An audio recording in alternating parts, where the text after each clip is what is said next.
बे जायगानि मुङा लङा खर' हेल होनो। दिनैनि बे बड'लेण्ड रादाब नायगिरि बयनिसिमबो आंनि अननाय आरो सिबिनायखौ जासिग्रोबाय। बेयाव जों इउपिपिएल दोलोनिफ्राय दतमा समस्ति रामफलबिल भिसिडिसिनि आन्दाराव गोग्लैयो बे जायगाया। बेनिफ्राय बे हेल दैया एखेबारे माने भुटान हाजोनिफ्राय फैयो। एक्सुवेलि बे दैया गङिया दैयाव गोग्लैहैयो हेल दैया।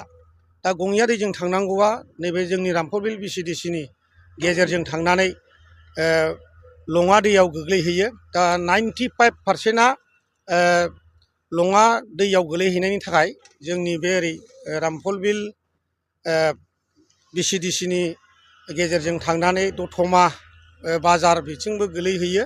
बेनिफ्राय बे दैजों ओरैबायदि एफेक्ट होयो बे दैया, माने बे हेलनि दैया गङियाजों थाङाजासिनो ओरै स' थांजोबनाय हिसाबै दा जोंनि नैबे रामफलबिल भिसिडिसिनि गोजोनफुरि, निजोमगुरि, आवजारगुरि, फदबिल, सालबारि, दाउगांगुथुवा, लेम्बुबुस्थि, नावद्राबिल, ओमफ्राय ओरै रामफलबिल मोसौ बाजार, थुनियादांगा, बेनिफ्राय गंगार जावफ्लं, हगमा बिल, दतमा बाजार एखे दंस' खुरखा लांजोब्बाय, गायग्रा हा खुरखा लांजोब्बाय।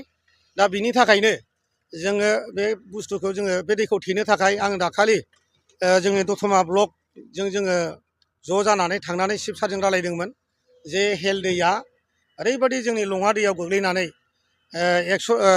100थासो गामिखौ ओरैबायदि माने खस्थ' खालामहोबाय, हा खुरखाबाय, दैज्लां समाव माइ गायनो मोना, दैया एखेबारे उसिनानै थायो आरो गामि ओनसोला माने लोमहाबनानै थायो, रिलिफ थानो गोनां जायो। दा बेनिखायनो सारनो जोङो बे खोथाखौ फोरमायहैनायाव चिफ सारा जोंखौ बिथोन होदों दे बे हेलखौ थेनानै हो होननानै। चिफ सारनि अननायाव दिनै नैबे जोंनि रामफलबिल भिसिडिसिनि जे गामिफ्रा चिफ सारनि अननायाव ओरैबायदि उपकार जासिगोन, बे दैखौ थेनाय लोगो लोगो माने दैया गङियाजों थांजोबसिगोन। 1%बो लङा दैयाव गोग्लैनाय नंला।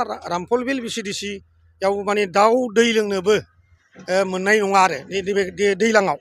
ओरैबायदि मुजुफुद थेखाबाय, जेरैबो माथावरि ओरैबो जिअ जाब्बाय। दा बे हिसाबै माने दैया नैबे जोंनि लङायाव गोग्लैहैनायनि जेबो लामा गैला। थांनाय बोसोरावबो जोङो बिराद गोलाव मावखादों, देग्लायबो मावफैबाय। देग्लायनि मथा मथि मावनाया ओरैबायदि मोजां जाबाय। जोङो थांनाय बोसोराव दै बोहैनायाव, दै देरनायावनो खोदोंमोन, देग्लायबो एसे लोगो मोनदोंमोन। दा जोङो ओरैबायदि दा सानदावबाय, बोथोराबो ओरैबायदि मावनो हाबाय। जोङो दा 10 दिनसो मावबावगोन। दा जोङो रानिं मावगासिनो दं, माने 6 दिनसो जाबाय।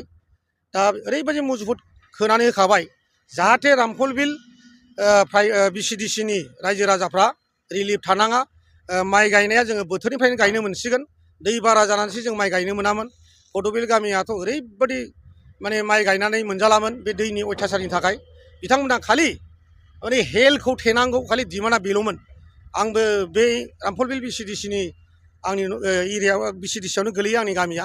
बिथांमोनहा ओरै 20टा 30टा गामिनि रायजो राजाफ्रा आंनाव थांबाय थायो, रायलायहैबाय थायो जे नोंथांमोनहा मावाबा, इउपिपिएल दोलोआ मावाबा सोर मावनो। 17 बोसोराव बिपिएफआथ' माने बे जायगायाव गाफैयाखै, नायफैयाखै। MCLA थानाय समाव प्रकाश MCLA बिथाङाबो नैबे जे लङा बायफ्लंनाय, हेल बायफ्लंनाय बे दैखौ नुफैफेराखै। आरो बे जायगाया बिराद डेन्जारेस, मैदेर ओंखारो। मानसिया एसे गोथार जानांगौ हाग्रायाव फैनोब्ला, गोथार नङाबा बे जायगायाव जों फैनो हाया।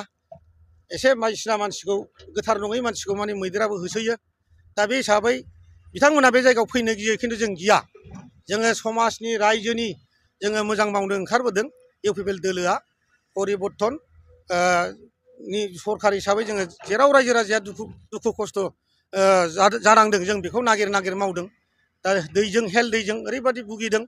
दा बेखौ चिफ सारा जोंखौ मावनो थिननायलाय जोङो दतमा ब्लक इउपिपिएल दोलोनि जत्थ' लिडारफोर जोङो बाव फैनानै बे हाबाफारिखौ जोङो गाजा गोमजा मावफुंदों। रायजोफ्राबो फैयो, एसे एनै हेल्प खालामफैदों। दा ओंखायनो आं खावलायगोन, माने बे एरियायाव खुनु जोङो माने प्रब्लेम गैला। एखेबारे माने निसत्थ माने न'बो लोमला, हाबो खुरखाला आरो रिलिफबो थानांला। बे हिसाबै जों बे खामानिखौ मावनानै होनाय जादों। जे बे जोंनि दतमा आरो रामफलबिल ओनसोलनि थाखाय चिफ प्रमद बर' सारा, बिटिआरनि चिफआ दिनै जोंनि रामफलबिल ओनसोलखौ जे प्रब्लेम, जे समस्या खिथायो, बे समस्याखौ जोंनि ओनसोलाव जे जाबाय थानाय समस्या दैयानो लोमनाय होन, दै लोमनाय दैबानाजों लोमहाबजानाय बे बिथिङाव होन, लामा थामा अनुस्थाननि थाखाय दिनै जोंनि प्रमद बर' सारआ ओरैबायदि जोंनि दतमा समस्तिखौ नायदों। दा बेनि थाखायनो आङो रोजा रोजा प्रमद बर' सारखौ आंनि गोसो गोरबोनिफ्राय आं साबायखर बावबाय बे ओनसोलनि जानानै आं।